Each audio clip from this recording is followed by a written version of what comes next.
numerical models, if you run them with no forcing and no ocean, they still will fluctuate tenths of a degree.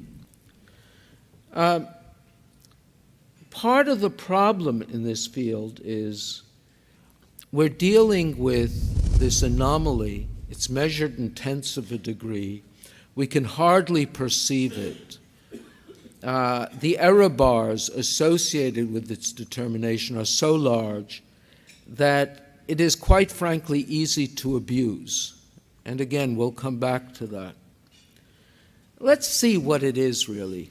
I mean, this was done years ago by a late colleague at Lawrence Livermore Laboratory, Stan Grotch.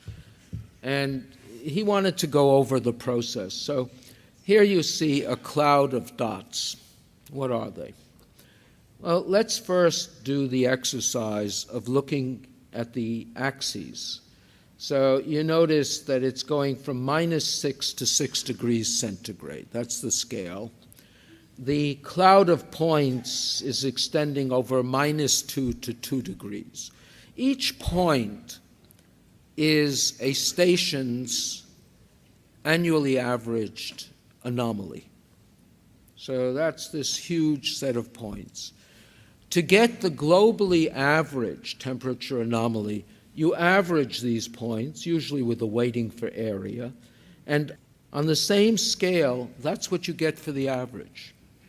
You'll notice it's again going this time -4 to 4, but it's roughly, each interval is 2 degrees.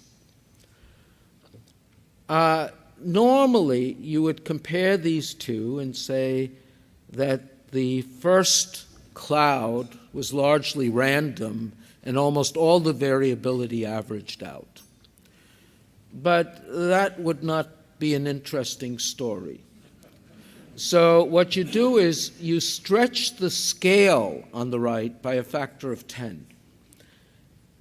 Okay, and that's what you get. That looks much more familiar. And then we obsess on that, as though it was an omen of something. And we argue, where was the rate of change greater and where is the peak? But remember, what we're talking about is that.